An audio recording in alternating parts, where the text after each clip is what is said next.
शुभ सायं सर्वेभ्यः। आज हम पढ़ रहे हैं संख्या ज्ञानम। यह प्रकरण हम आज पढ़ रहे हैं। संस्कृत में हम संख्या किस तरह से बोलते हैं वो हम इस प्रकरण में पढ़ने वाले हैं। तो शुरू करते हैं। पहले मूल संख्या होती है, जैसे एक, द्वि, त्रि, चतुर। पहले 1 से 4 तक संख्या मैंने यहाँ पर दी है, क्योंकि पुल्लिंग, स्त्रीलिंग और नपुंसकलिंग में 1 से 4 तक जो संख्या है वो पुल्लिंग, स्त्रीलिंग और नपुंसकलिंग में अलग अलग चलती है। बाकी 5 से आगे की जो संख्याएं है वो जो है वो पुल्लिंग, स्त्रीलिंग और नपुंसकलिंग में एक जैसी ही चलती है। ठीक है। ये यहाँ पर पुल्लिंग, स्त्रीलिंग, नपुंसकलिंग में अलग क्यों? क्योंकि संख्या जो है वो विशेषण के तौर पे काम करती है। विशेषण मतलब क्या? विशेषण विशेष्य कौन बताएगा? विशेषण विशेष्य किसे कहते हैं? विशेषण विशेष्य विशेषण म्हणजे ज्याची विशेषता सांगितली जाते. नाही, विशेषण विशेष्य कशाला म्हणायचं?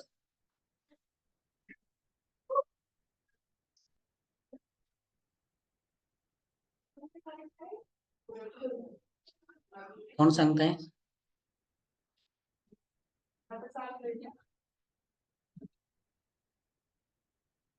ज्याबद्दल विशेष माहिती सांगितली जाते ते विशेष बरोबर. हा, ज्याची विशेष म्हणजे माहिती सांगितली विशेषण. जाते ते विशेषण.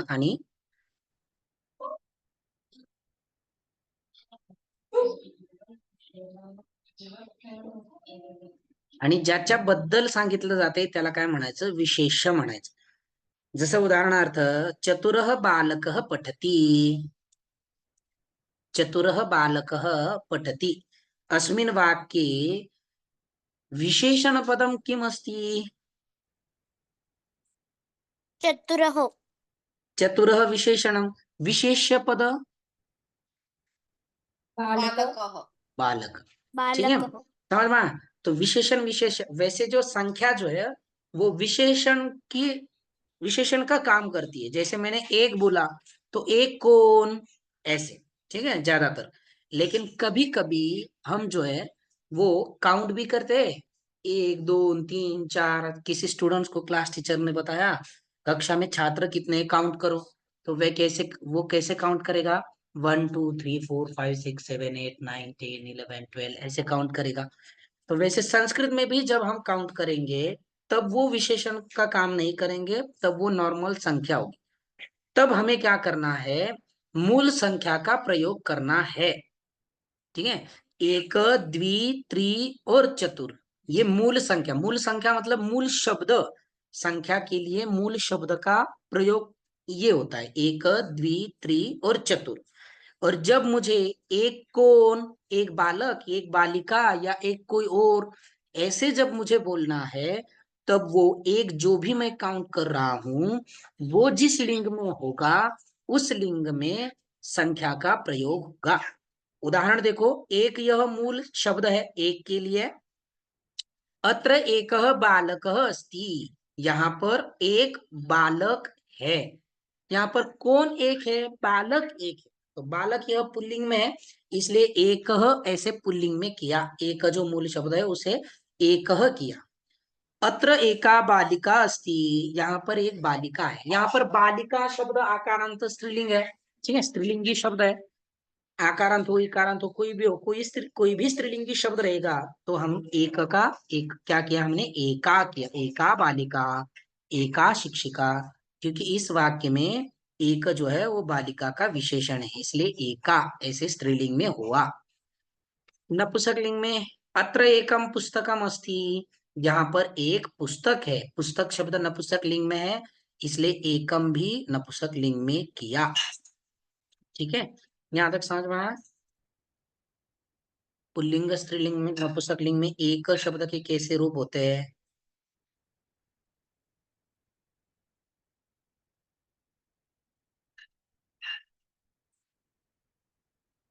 समझ में आया है?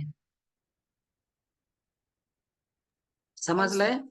पुढे द्वि, मूल संख्या के लिए शब्द द्वि, द्वौ द्वे द्वे, अत्र द्वौ बालकौ स्तः, यहाँ पर दो बालक है। कितने बालक है? दो, इसलिए द्वौ बालकौ, बालकः बालकौ, ठीक है, द्वौ बालकौ। अत्र द्वे बालिके स्तः, स्त्रीलिंग में, अत्र द्वे बालिके स्तः, बालिके स्त्रीलिंग का प्रथमा विभक्ति द्विवचन है और स्त्रीलिंग में, इसलिए ये द्वि का भी द्वे स्त्रीलिंग में किया है। द्वे बालिके, द्वे शिक्षिके, द्वे लते, ऐसे। और नपुंसकलिंग में अत्र द्वे पुस्तके स्तः, यहाँ पर दो पुस्तक है। द्वे पुस्तके, पुस्तकम पुस्तके, ठीक है, द्वे पुस्तके स्तः, यहाँ पर दो पुस्तक है। त्रि, मूल शब्द क्या है? त्रि, अत्र त्रयः बालकाः सन्ति, यहाँ पर तीन बालक है। बालक शब्द पुल्लिंग में है, इसलिए त्रि का त्रयः ऐसे पुल्लिंग में किया है। अत्र तीस्रः बालिकाः सन्ति, यहाँ पर तीन बालिकाएं है। बालिकाः स्त्रीलिंग में है, इसलिए त्रि का तीस्रः ऐसे स्त्रीलिंग में रूप हुआ है। अत्र त्रीणि पुस्तकानि सन्ति, यहाँ पर तीन पुस्तक है। पुस्तकानि नपुंसकलिंग में है, इसलिए त्रीणि ये भी क्या हुआ? नपुंसकलिंग में हुआ। त्रि शब्द नपुंसकलिंग में हुआ, त्रीणि, त्रीणि पुस्तकानि। चतुर, मूल शब्द क्या है? चतुर। अत्र चत्वारः बालकाः सन्ति, यहाँ पर चार बालक है। बालक शब्द पुल्लिंग में है, इसलिए चत्वारः ये भी क्या हुआ? पुल्लिंग में हुआ। अत्र चतस्रः बालिकाः सन्ति, यहाँ पर चार बालिकाएं है, इसलिए चतस्रः। और नपुंसकलिंग में अत्र चत्वारि पुस्तकानि सन्ति, यहाँ पर चार पुस्तक है। चत्वारि पुस्तकानि, यहाँ तक समझ में आया है? हो सर. काही शंका आहे?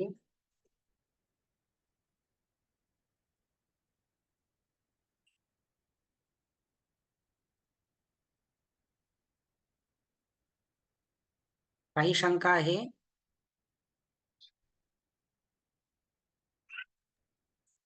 नाही सर. सर. सर. हा, हॅलो. बोला ना. ते म्हणजे संख्या ज्याच्या ह्याच्यानुसार म्हणजे तिन्ही लिंगामध्ये वेगवेगळे चालतात का? हा, 1 ते 4 पर्यंत, अच्छा. 1 ते 4 पर्यंत. हा हा. तर हीच फर्स्ट स्लाइड आहे का? हा, हीच प्लस फर्स्ट स्लाइड हीच आहे.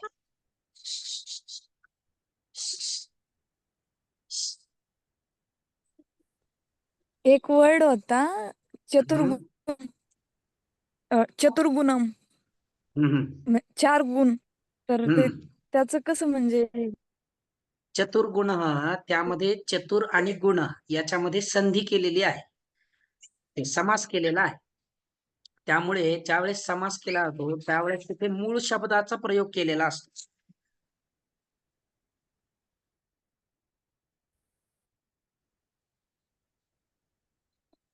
ठीक आहे. म्हणजे ज्यावेळेस मूळ त्याचा शब्द विग्रह वापरला तर होईल, आपण ते हा, ज्यावेळेस त्याचा विग्रह होईल, समास आपला अजून झालेला नाहीये, परंतु चतुर्गुण याच्यामध्ये समास आहे, 4 गुण. पण ज्यावेळेस त्याचा आपण विग्रह करू त्यावेळेस आपल्याला चतुर्गुणाः असं म्हणून चालणार नाही, चत्वारः गुणाः असं म्हणावं लागेल. समजलंय? हो, म्हणजे गुण हा शब्द आपण पुरुषलिंग घेतो समजा. गुण शब्द पुल्लिंगी आहे. हा, तेच. गुणः.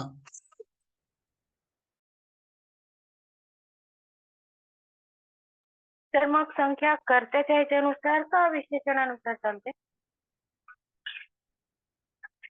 संख्या जी आहे ती विशेषानुसार चालते, विशेष. आता वैष्णवीने जे उदाहरण विचारलं ते समासाचं उदाहरण होतं.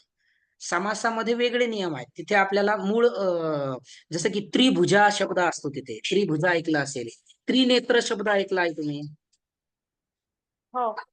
बरोबर की नाही? त्रिनेत्र, त्रिनेत्र म्हणजे काय? 3 डोळे, बरोबर की नाही? पण ज्या वेळेस आपण त्याचा विग्रह करू त्यावेळेस आपल्याला त्रिनेत्राणी असं म्हणून चालणार नाही, तर त्रीणी नेत्राणी. समासामध्ये मूळ शब्दाचा प्रयोग होतो, पण ज्या वेळेस आपण विग्रह करून म्हणत असतो त्यावेळेस आपल्याला 1 ते 4 पर्यंत पुल्लिंग, स्त्रीलिंग आणि नपुंसकलिंगाप्रमाणे आपल्याला त्याची रूपं करावी लागतात. जी रूपं होतात त्याचाच प्रयोग करावा लागणार. अच्छा. समजलं? अजून काही शंका आहे? नाही सर. ठीक आहे. आता यामध्ये तुम्हाला एक गोष्ट लक्षात आली. आता हे वाचायचं कसं आहे, संख्या कशा लक्षात करायच्या, कशा पाठ ठेवायच्या आहेत, तर एक तर एक, द्वि, त्रि, चतुर हे पाठच करावा लागणार आहे. एक, द्वि, त्रि, चतुर मूळ शब्द आहेत ते. त्यानंतर पुल्लिंग, स्त्रीलिंग, नपुंसकलिंग असं सलग पाठ करायचं आहे. एकः, एका, एकम, द्वौ, द्वे, द्वे, त्रयः, तीसरः, यहाँ पर मैंने तीसरः किया है, तीसरः चाहिए, र नहीं है उधर.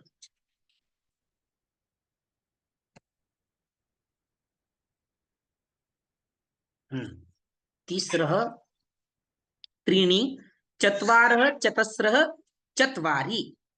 ठीक है. एकः, एका, एकम, द्वौ, द्वे, द्वे, त्रयः, तीसरः, त्रीणि, चत्वारः, चतस्रः, चत्वारि. यहाँ तक समझ में आया? हाँ सर. हाँ. यहाँ पर और भी बहुत सारी चीजें आपको अपने आप समझ में आई होंगी. कौन बताएगा आपको इसमें क्या क्या समझ में आया है? और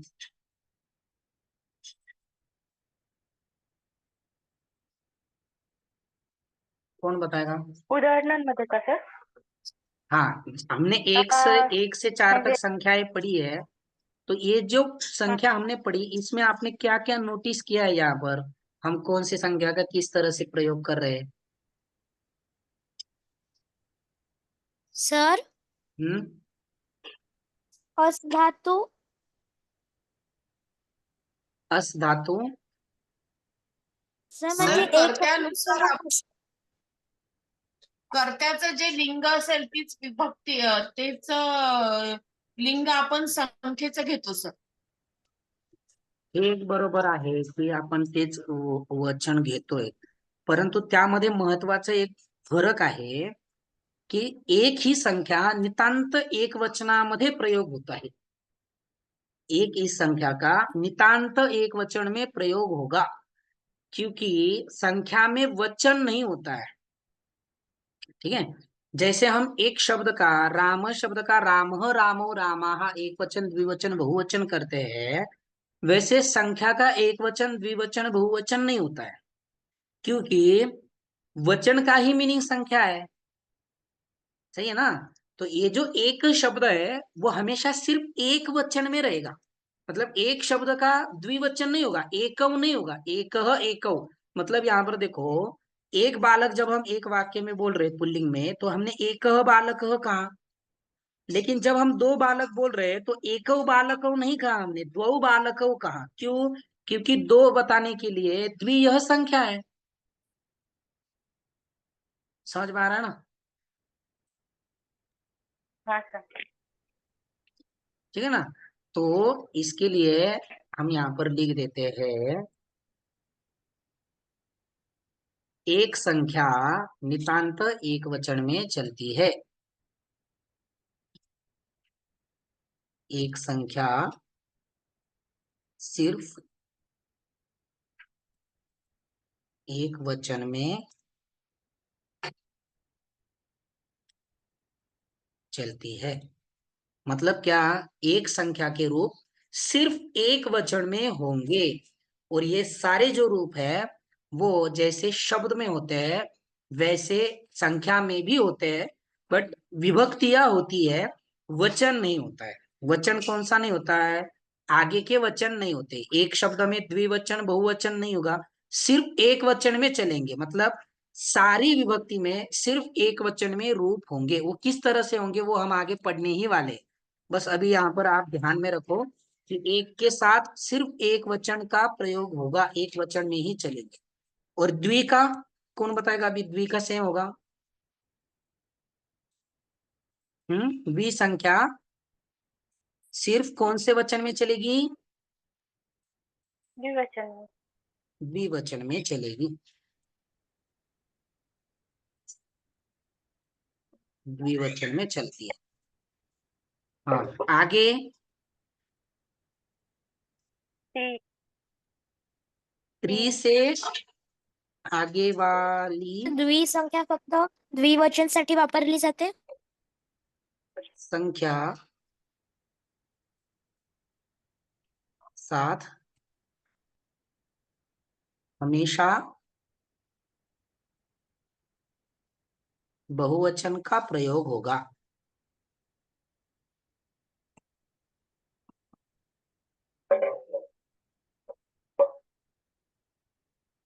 इसलिए इन वाक्यों को आप ध्यान से पढ़ो, आपको समझ में आएगा। देखो, हमने एकः बालकः किया, द्वौ बालकौ किया, क्योंकि द्वि के साथ हमेशा द्विवचन का प्रयोग होगा।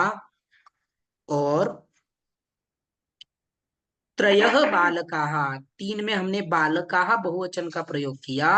और चत्वारः में चत्वारः बालकाः, यहाँ पर भी बालकाः बालकाः ऐसे हमने बहुवचन का प्रयोग किया है। मतलब क्या? तीन से आगे की जो संख्या है उसके साथ हमेशा बहुवचन का प्रयोग किया जाएगा।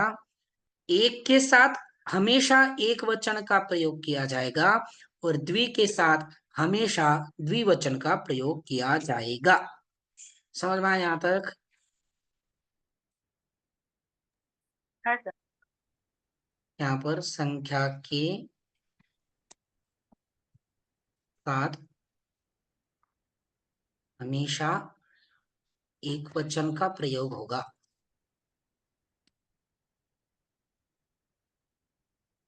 हमेशा एक वचन का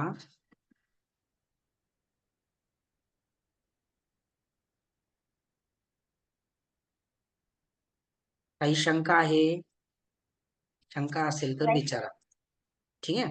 और द्विसंख्या के साथ हमेशा द्विवचन का प्रयोग होगा।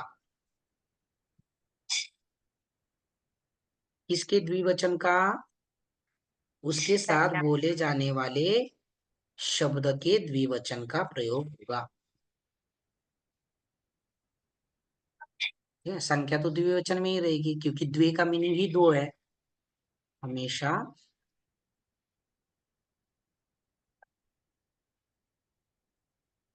अब इसका स्क्रीनशॉट ले सकते हैं आप, ठीक है। ये पूरा हो गया है।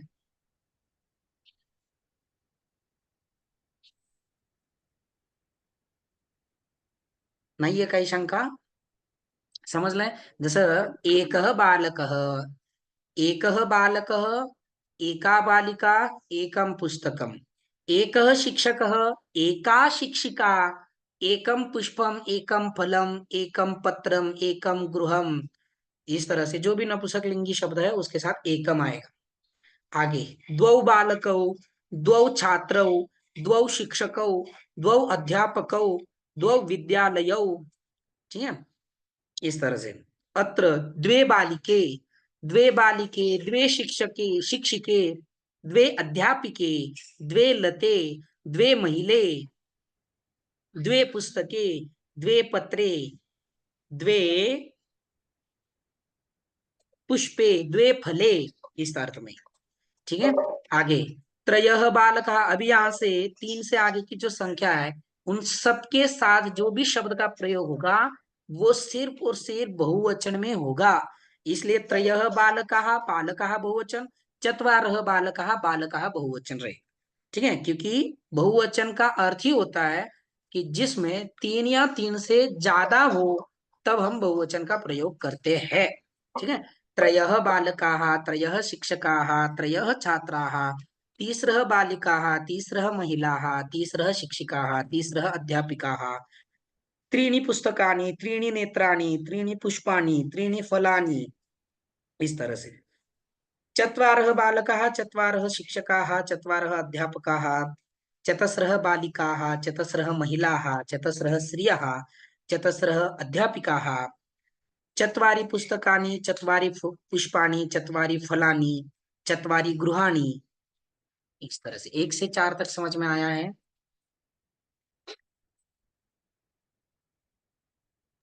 हाँ सर। ठीक है। अभी 5 से आगे की जो संख्या है वो पुल्लिंग, स्त्रीलिंग और नपुंसक लिंग में एक जैसी ही चलती है। ठीक है। अब यहाँ पर मैंने मूल संख्या ही दी है, 1 द्वि त्रि चतुर, क्योंकि जब हम सिर्फ संख्या बोलते हैं तब हम 1 से 4 तक पुल्लिंग, स्त्रीलिंग, नपुंसक लिंग में प्रयोग नहीं करते हैं। उसका जो मूल रूप है उसका ही प्रयोग करते हैं। जैसे किसी को बोला कि क्लास में कितने छात्र है काउंट करो संस्कृत में, तो वो एक एका एकम ऐसे नहीं करेगा, 1 द्वि त्रि चतुर ऐसे करेगा। समझ में आया ना? ठीक है। सर। तो इसलिए यहाँ पर जो है वो 1 द्वि त्रि चतुर ऐसे ही दिया है। अभी देखो बहुत सरल है संख्या, आपको एक दिन में संख्या सारी संख्याएं लर्न हो जाएंगी। ठीक है। जैसे देखो आपको पहले 1 से 10 तक संख्या लर्न करनी है, याद करनी है।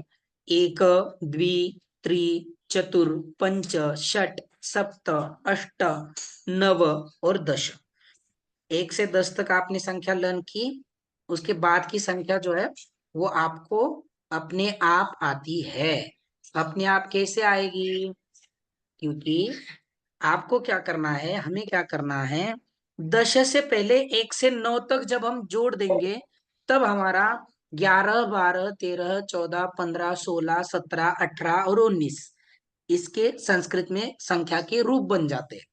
जैसे देखो एकादश बोलने के लिए 11 मतलब 11 बोलने के लिए 10 से पहले हमने एक जोड़ दिया, एक का एका बनता है यहाँ पर। ठीक है।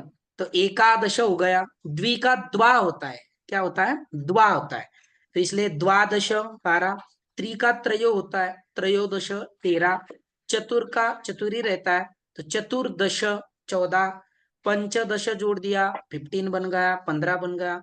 और 16 को षोडश बोला जाता है, उसे थोड़ा अलग बोला जाता है, षडदश नहीं बोला जाता। ठीक है। आगे सप्तदश, अष्टादश, नवदश या एकोनविंशति ही यहाँ पर आ गया। अभी 20 को बोलते हैं विंशति ही। अब विंशति ही से पहले जब हम 1 से 9 तक जोड़ देंगे तो हमारी संख्या बन जाएगी 21 22 23 24 25 26 27 28 29। उदाहरण देखो, एक विंशति ही 21, द्वाविंशति ही 22, त्रयोविंशति ही 23, चतुर्विंशति ही 24, पंचविंशति ही 25, षड्विंशति ही 26, सप्तविंशति ही 27, अष्टाविंशति ही या अष्टविंशति ही 28, नवविंशति ही या एकोनत्रिंशत् 29। 30 को बोलते हैं त्रिंशत। अभी आगे की संख्या मैंने यहाँ पर लिखी नहीं है, आपको यहां तक समझ में आएगा ये बताओ। हाँ सर। ठीक है, आया है? क्योंकि मैं आगे के आपको बोलने के लिए बोलने वाला हूं। समझ में आया है? ठीक हो आहे. सर. चला आता 31 पासून 39 पर्यंत बोलायचे आहेत. तर 31 पासून 35 पर्यंत अंबिका मॅम बोला. एकत्रिंशत् बरोबर. द्वात्रिंशत् त्रयोत्रिंशत् चतुर्त्रिंशत् पंचत्रिंशत् पुढचे षड्त्रिंशत् पुढचे जयश्री मॅम म्हणा. सप्तत्रिंशत्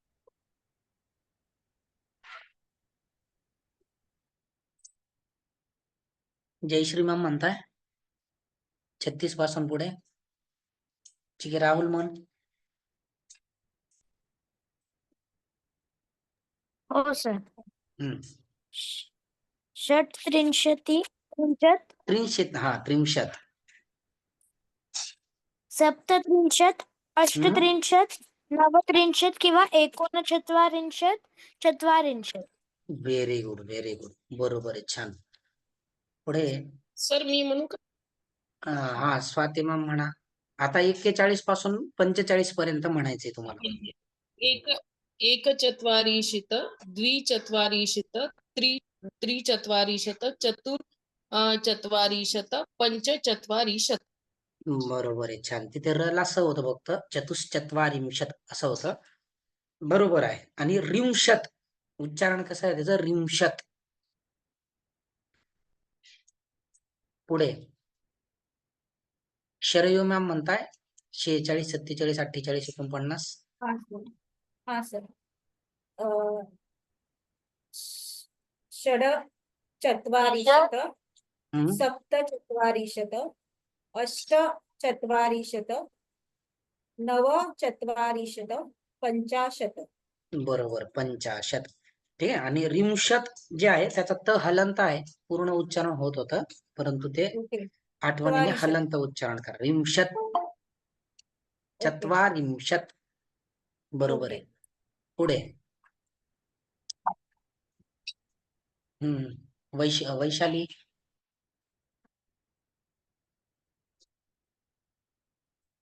51 ते पुढे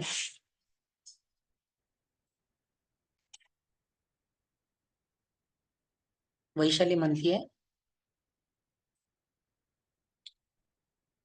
ठीक है. श्लोक तुम बोलोगे 51 से आगे. 50 को क्या बोलते हैं श्लोक? 50 को 50 क्या बोलते हैं? 50. 50. अभी इस 50 से पहले हमने 1 से 9 तक जब हम जोड़ देंगे तो हमारे 51, 52, 53 बन जाएंगे.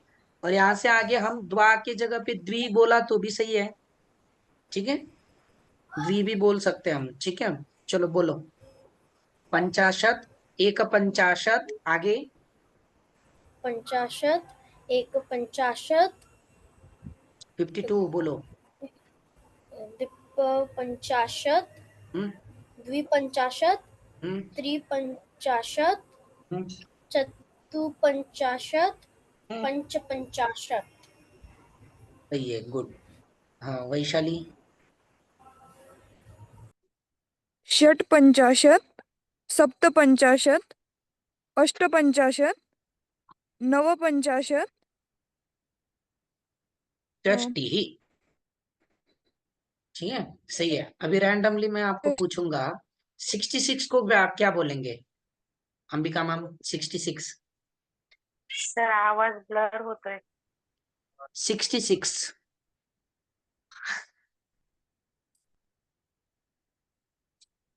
अंबिका मैम. हा सर. 66 ला काय म्हणणार आपण? हॅलो. 66 ला काय म्हणणार? षट्षष्टिः. षट्षष्ठी ही. बरोबर. अंबिका मॅम तुम्ही 71 ला सांगा.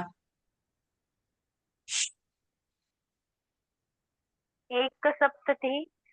एक सप्तती ही. बरोबर. वैशाली 97. सप्तनवतिः. सप्तनवती ही. बरोबर, छान. स्वाती मॅम लेफ्ट झाल्यात.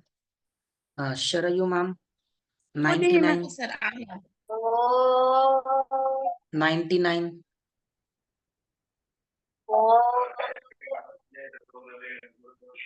नव नव नव बरोबर. नवनवती ही. 99. नवनवती ही. बरोबर आहे, छान. स्वाती मॅम 77. 77 हम्म, सप्ततिः. बरोबर. सप्ततिः. बरोबर, सप्तती ही. बरोबर आहे, सप्तती. समजलंय? संख्या कशा म्हणजे काय करायचंय? 1 ते 10 पर्यंत संख्या अगोदर पाठ करायच्या आहेत. त्यानंतर 20, 30, 40, 50, 60, 70, 80, 90 याला काय म्हणायचं, 100 ला काय म्हणायचं, हे पाठ करायचं. मधल्या संख्या ज्या आहेत त्या आपोआप येतात. समजलंय कशा पद्धतीने संख्या लक्षामध्ये ठेवायच्या आहेत? हो सर. सर हम्म, सर 99 ला एकोणशतम म्हणू शकतो.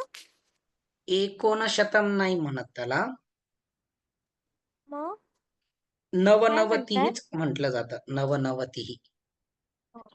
कारण की एकोणशतम जास्त प्रचलित नाहीये, परंतु म्हणू शकतो आपण एकोणशतम सुद्धा, सगळ्यालाच म्हणू शकतो.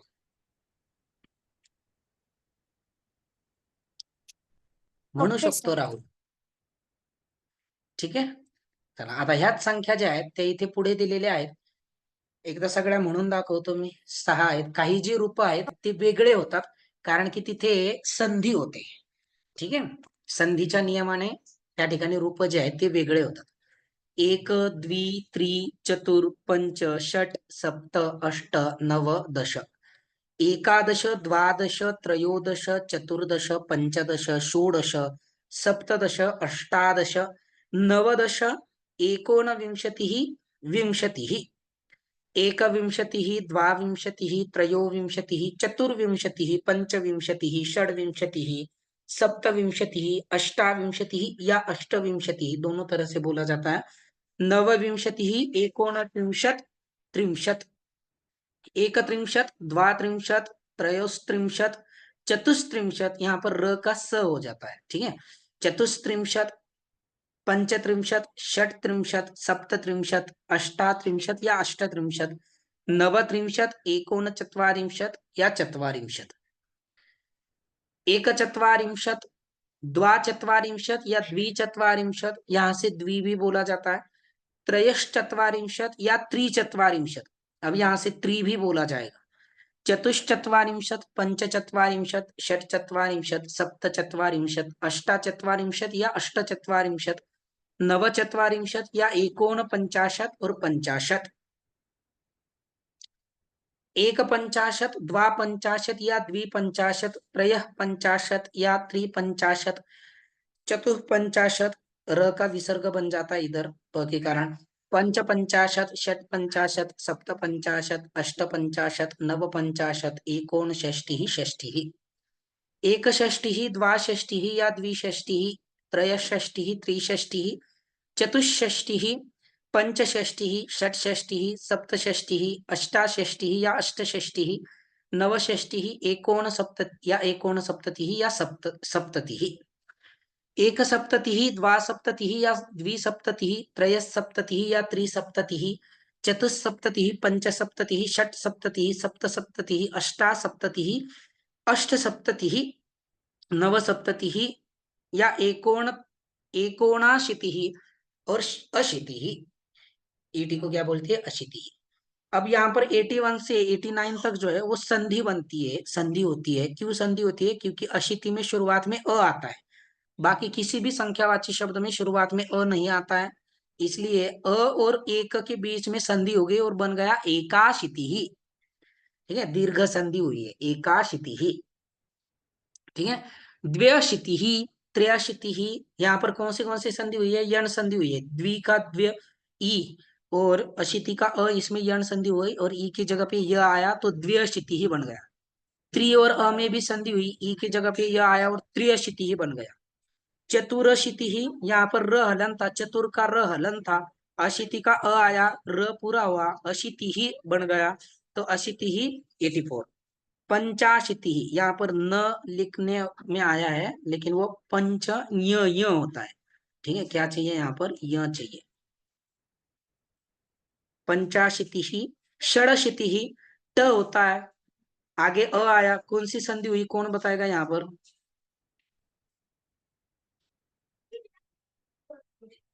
कौन बताएगा यहाँ पर कौन सी संधि हुई है? षडशीति में कौन सी संधि हुई है?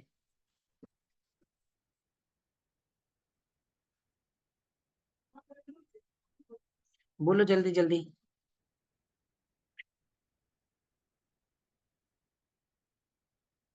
तर षडशीति ते में ग्रुप मधलं कौन से स्थान पे, कौन से वर्ण के स्थान पे कौन सा वर्ण हुआ है वो बताओ.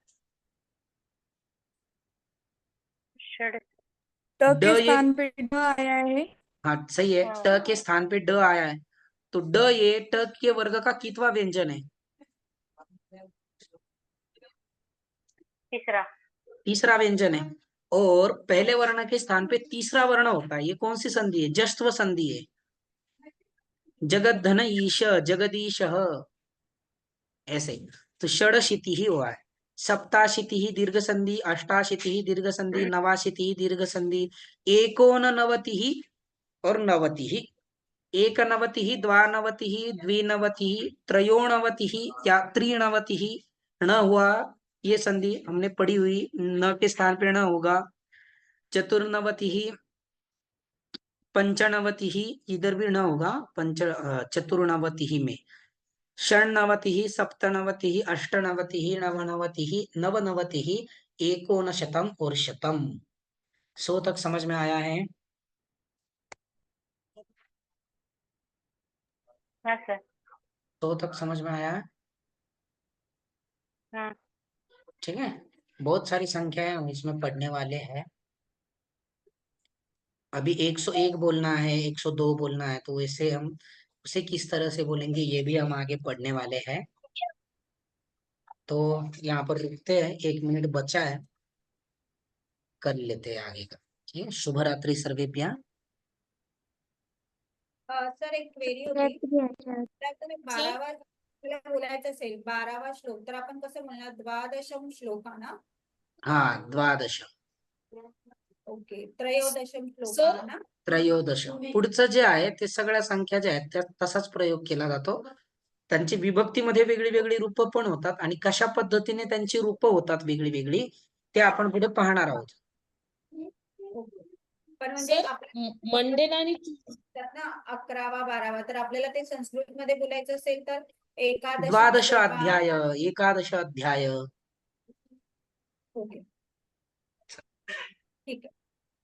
हा, सर, मंडे आणि ट्युजडेला काय घेतलं सर तुम्ही? मी थोडं आमचं स्कूल पिकनिक मुळे माझा क्लास नाही झाला सर उपसर्ग 2 घेतले दिवस. आपण, उपसर्ग. सर स्क्रीनशॉट भेटेल का त्याचे सर? हा, आता मीटिंग लिव्ह होईल, कधी पण एंड होईल.